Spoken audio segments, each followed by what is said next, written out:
Hey there, CPO here, and I'm making some very exciting progress, exciting to me anyway, because I'm starting to really get to understand the OpenTX platform, how to leverage it, and then with that, learning how to use this 9XR. And I gotta say, before I get started, I was a little bit critical about how this thing looked like a toy transformer. But you know, in only a couple days, and I really started noticing this yesterday, it's really grown on me. I don't really see this as a cheap chrome anymore, as much as I see it as sort of a, I don't know, kind of a gunmetal, you know, look, kind of a brush metal. But it's solid. It doesn't feel plasticky. It actually feels pretty solid. Particularly having the battery in there, I think makes a difference. It gives it some heft.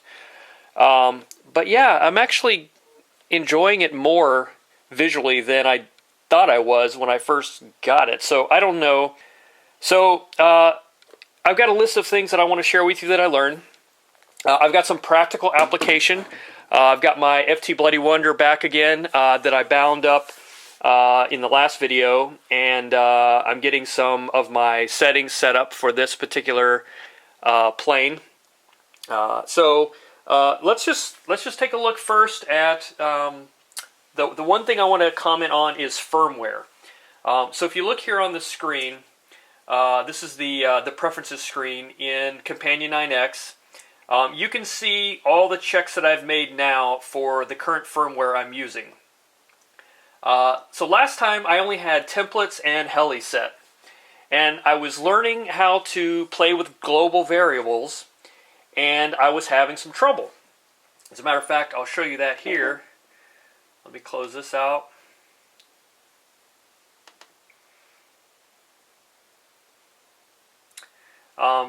So I was in, for example, mixes and looking at these global variable checkboxes, and they were grayed out. I couldn't do anything with global variables.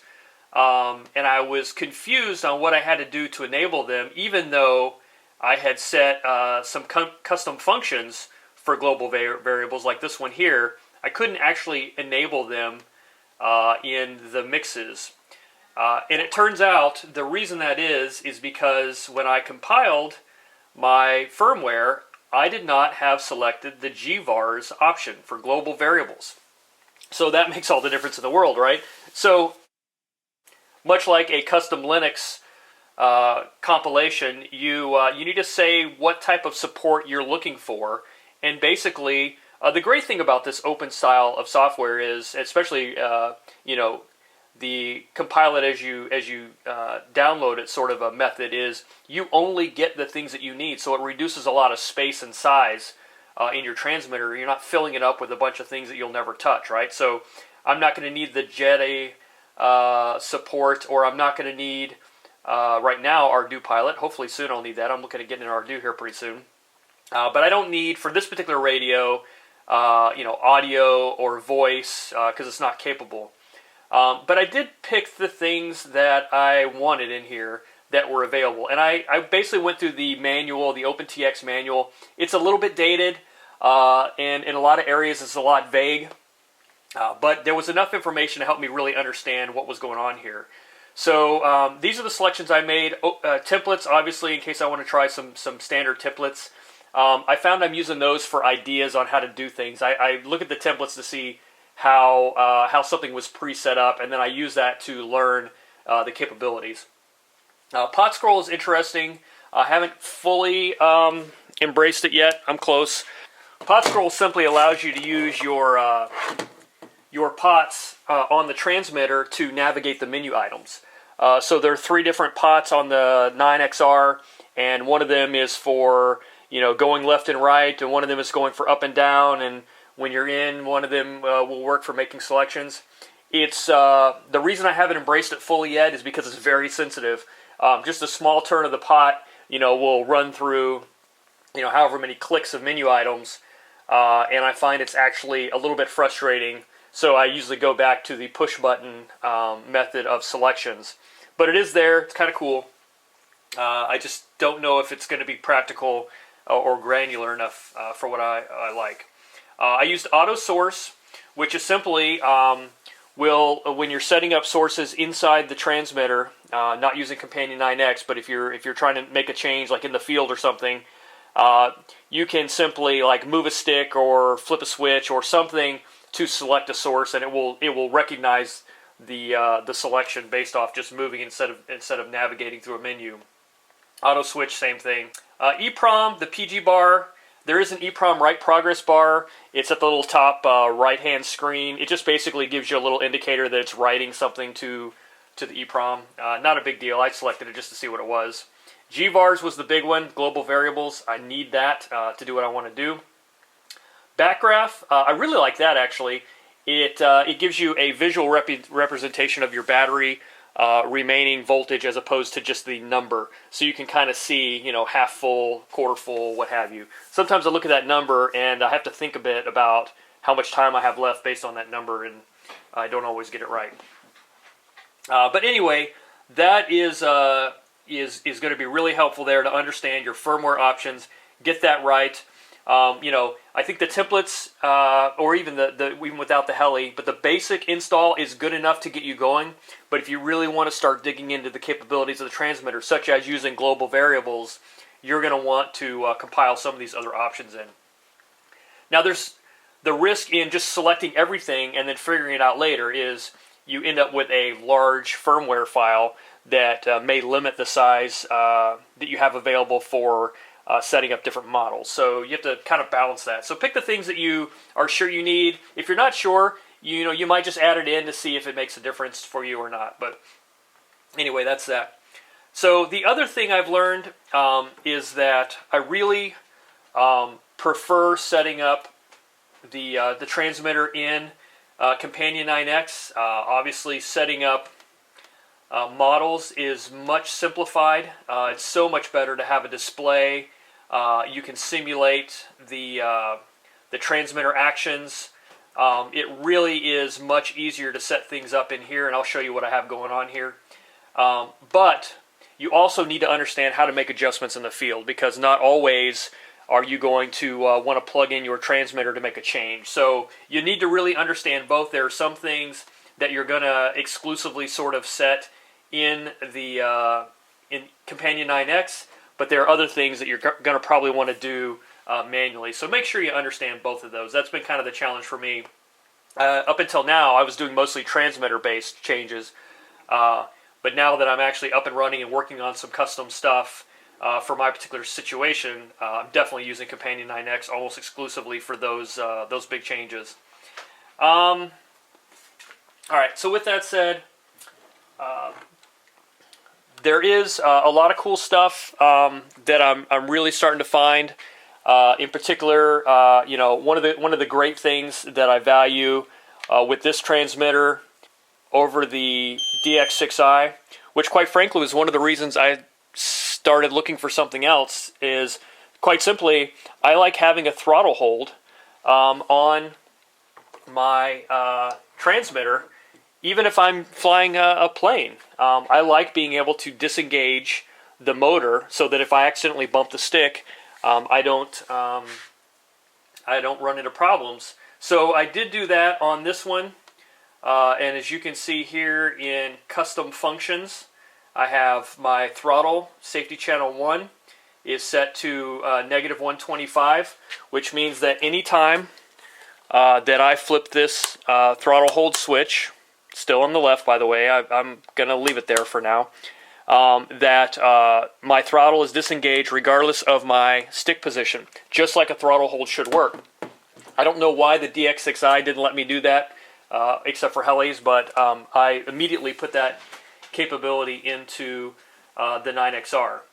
Now there are different ways to do this. As a matter of fact, the 9XR default templates I believe shows you another way, or maybe I saw it in a manual, but you know, there is a way to do it in mixes where you can, you know, set a separate mix that says if that switch is enabled, then replace your, you know, 100% with a 0% weight. There are a lot of different ways to solve these problems. The way I chose to do it was with this custom function, which seems to be a pretty popular method. And you can set all of your different channels. You could set these safety switches on. So the other cool thing that I like over the DX6i is, the one cool thing is this little timer. Hopefully you can see that. Whenever I engage the throttle, the timer starts, and whenever I turn it off, the timer stops. And so it's a pretty easy way to get automatic timing and base it on your actual activity. You know, if I'm just flying around, I may have longer battery life, right? So, because I'm not using the motor, so I can slow that timer down or stop. But there's some other cool ways, adjustments to make in the timer. That setting was made in the general setup screen for the model. I just set here timer of 5 minutes at throttle start, I believe. And then I've got a countdown and a minute beep. But that's kind of cool. I don't have to remember, which I used to always forget with my DX6i, to actually engage the timer whenever I started flying. So one thing I'll warn you about that I found out the hard way is I was looking at training mode at one point and it just said slave. It didn't give me any other options other than slave on the radio, and I was really confused on what I did to remove the ability to have training mode, or what that even meant. It turns out I was still plugged in and powered through the USB bus, you know, through the programming cable, and basically it removed the functionality of the training mode, which makes perfect sense. So if you run into something that's a little bit wonky and you're not sure what to do about it, just make sure you're actually powered up normally and you're not still connected to the computer like I was in some sort of a weird programming state. So that will help you out. The other thing I'll point out, something I learned, and I'll go here to, we'll go into mixes. So here's a good example. Know the difference between the capitalized ELE and the all uppercase ELE, right? And you've got rudder, throttle, aileron, throttle, rudder, aileron, or elevator, aileron. The differences are this capitalized and then lowercase are your sticks. The all capital ones are your switches that relate to those. So I was actually in here setting up some mixes, and I thought I had the elevator stick set, and actually I had the elevator switch. So once I figured that out, it made things easier. So just keep that in mind. That will help you if you get confused there. So now I'm going to go into some of the practical uses that I'm using this radio for with my FT Bloody Wonder here. So let's take a look at this. I'm going to go ahead and walk through my settings and also actually power this thing up. So let me...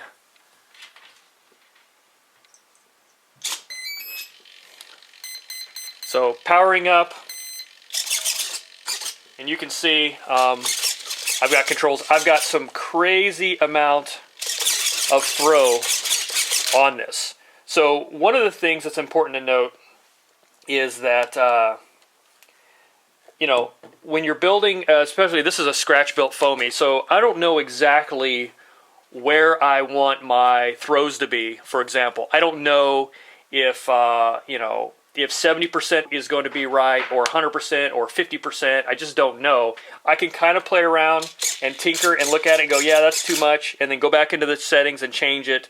But what I decided to do is make variable rates. And I guess that's another thing to talk about, is that there's different terminology to get used to, right? So in this programming schema, the term rate that I would use on the Spectrum, I would use weight, you know, weighting here. So 100% weight would be 100% rates on the DX6i.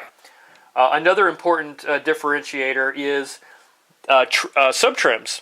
So on the DX6i, I was looking for a way, you know, I know how to set subtrims. There's a subtrim menu. On this, it's called offsets. So I just had to get that wrapped around in my brain about the differences between the two. And I'll kind of go through a little bit more about offsets because that's really interesting. But at any rate, so I decided to make variable weighting, and I used a pot to make that adjustment. So, and one thing I did set is the beep, and in my case, beep and flash on pot center. And the reason I did that is I want to be able to know when I'm in the midpoint pretty easily, because I'm making some changes based on the pot of how the plane's going to fly. And I want to be able to know what's what.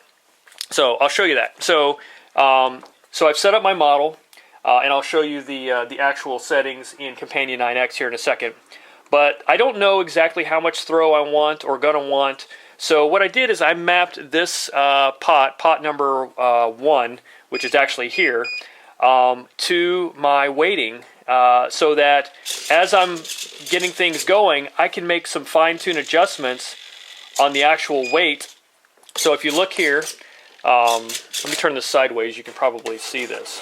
I know I don't want that much throw on my controls, but with the change of this, you can see how I can adjust. I'm holding the stick still, but I can adjust how much throw I've got. So I can go a really mild setting, or I can beef it up to the halfway point, or go full and get some really crazy throws. So I'm not sure where I want to leave it, but I know I can dial it in the middle of my flight to kind of tame it down until I get a feel for the airplane.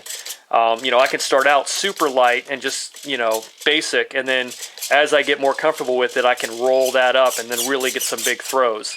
So I think that's really cool.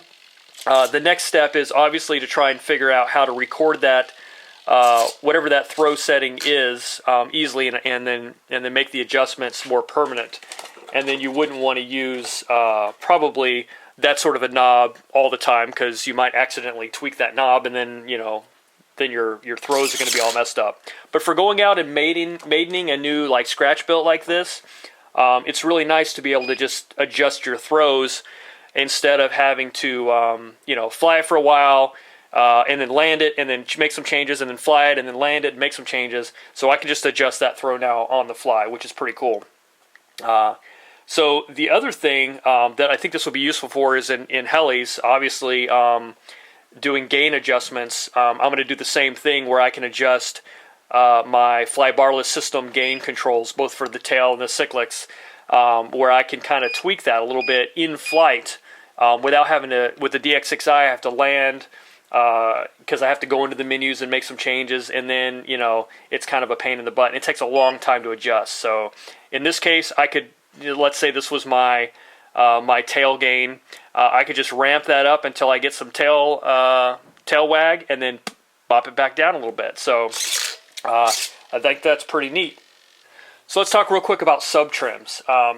That's something you're going to want to learn how to do in your controller, because obviously you're not going to want to try and do subtrims connected to a computer. You're probably going to do it on the workbench, or maybe even in the field if needed. But when I first bound my transmitter to this Bloody Wonder, my subtrims were off a little bit because I had the subtrim adjustments in the DX6i. I had no adjustments here. So again, as I mentioned before, subtrims is called offsets here.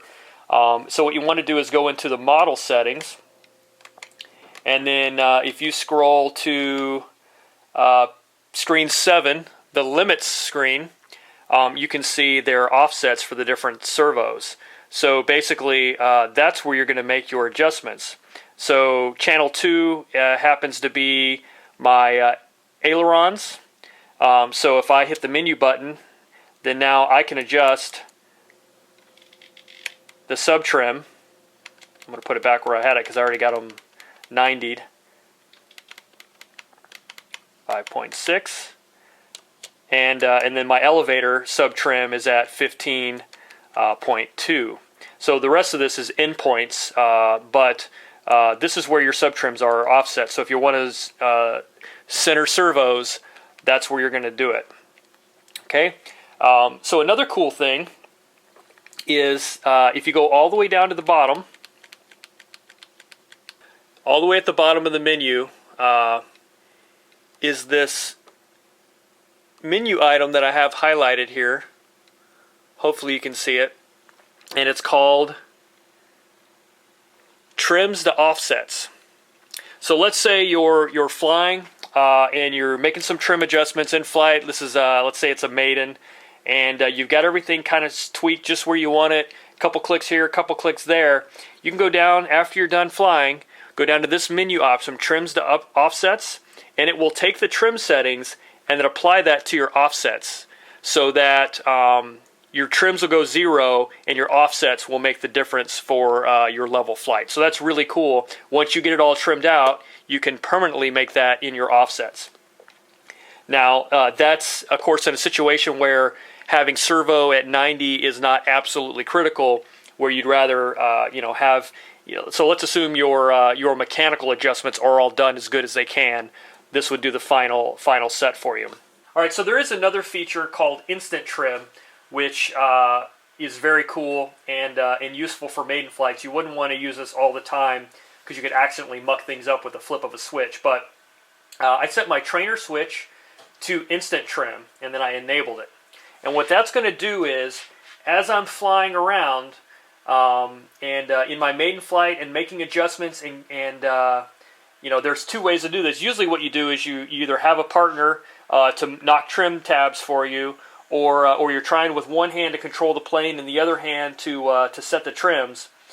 What Instant Trim does is allows you to just control the plane and get it flying where you want it and level flight. And once you've got it there, just tap that trainer switch just like that. At least that's how I have it set up. And all of those settings will then get applied to your model, to your trims. So really neat, and I'll show you that here in the simulator how that's going to work. So let's say I'm looking for, I'm going to hold these positions. I'm trying to fly, and I'm looking for, I've got to hang on just like that, right, to get level flight. My trims are pretty much way off. All I would have to do, hit the trainer button, and as you can see, it just bumped my trim settings to account for that. So now, with the trim settings now set, if I center my sticks again, that should be the same as how I was holding it before. So then what you do is when you're done and you're happy with all that, you take a look. If your mechanical adjustment is still good, then you hit trims to offsets, make those permanent, reset your trims back in the transmitter, and you're good to go. So a lot of stuff, really just digging in. Let's take a look at my mixes. First, my sticks. Basically, I set expo. I usually fly with a 30% expo on pretty much everything other than the throttle. I like to leave just linear. So here's where I went in and just all flight modes give me 30% expo. Where I really spent some time was in mixes. So throttle's 100%, no big deal. This is only a 3-channel plane. It's got the ailerons. It's basically got no rudder. It's got ailerons and elevator. So for ailerons, I have 100%. And then I use this multiplier. This is a multiplier, which is where I get my adjustability from. So it defaults to 100% weight on all modes. And were it not for this multiplier, it would give me full throws on everything. The multiplier I have added here basically says the source is pot 1, and I left the weight at 100. It's using curve 1, and I'm not going to explain all the reasons why, but if you go look at Scott Page's videos on OpenTX with the Tyrannus, you'll see a lot of great information about setting up curves and all of this stuff. I mean, I learned this from watching his videos. But I set a curve. I'll show you what that curve is.